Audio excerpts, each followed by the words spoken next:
హైదరాబాద్ లో రాత్రి కుండపోతగా వర్షం పడింది. రహదారులు, లోతట్టు ప్రాంతాలు జలమయమయ్యాయి. కొన్ని చోట్లనైతే కాలనీలు, రోడ్లు, చెరువులను తలపించాయి.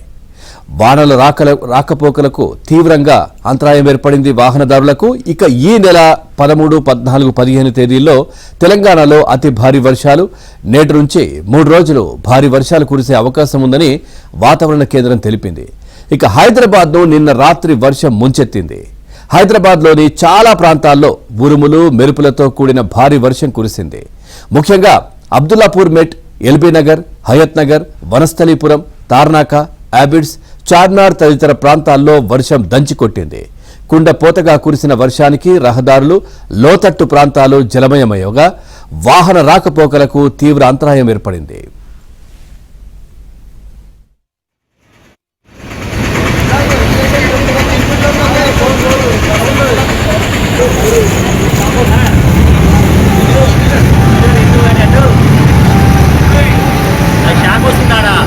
ఓకే ఓకే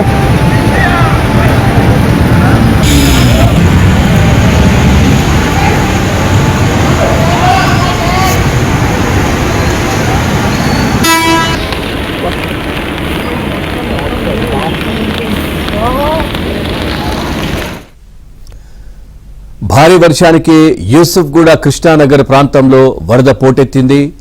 వరద నీటిలో చిక్కుకున్న వారిని హైడ్రా, డిఆర్ఎఫ్ బృందాలు సురక్షిత ప్రాంతానికి తీసుకువచ్చాయి. మలక్పేట్ రైల్వే వంతెన వద్ద పెద్ద ఎత్తున వరద నీరు నిలిచిపోయింది. దీంతో ఆ ప్రాంతంలో రాకపోకలకు తీవ్ర అంతరాయం ఏర్పడింది. ఇక సంగారెడ్డి, సిద్దిపేట, నారాయణపేట్, గద్వాల, వనపర్తి, వికారాబాద్ జిల్లాలోని పలు ప్రాంతాల్లో శనివారం ఓ మోస్తారు వర్షాలు కురిశాయి. నారాయణపేట, గద్వాల జిల్లాలోని వాగులు పొంగి పొర్లగా పలు చోట్ల రాకపోకలు నిలిచిపోయాయి. కొన్ని ప్రాంతాల్లో పత్తి, వరి పంటలు వరద ముంపునకు గురయ్యాయి.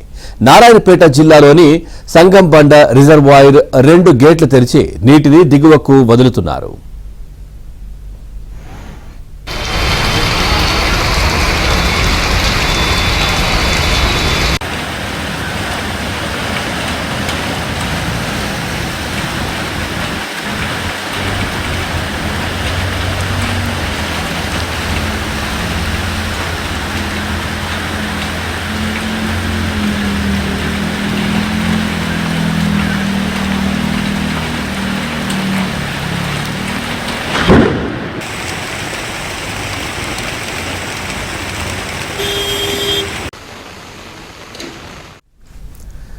ఈ నెల 13 నుంచి 15వ తేదీ వరకు రాష్ట్రంలో అతి భారీ వర్షాలు కురుస్తాయని హైదరాబాద్ వాతావరణ కేంద్రం ఆరెంజ్ అలర్ట్ కూడా జారీ చేసింది. ములుగు, భద్రాద్రి కొత్తగూడెం జిల్లాలో అతి భారీ వర్షాలు కురుస్తాయని, మిగిలిన చోట్ల భారీ వర్షాలు కురిసే అవకాశం ఉందని పేర్కొంది. ఇక ఆది, సోమ, మంగళవారాల్లోనూ పలు జిల్లాలకు భారీ వర్ష సూచన చేసింది.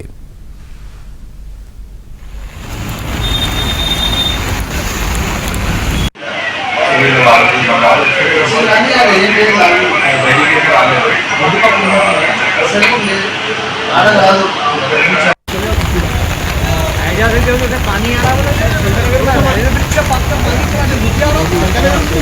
है।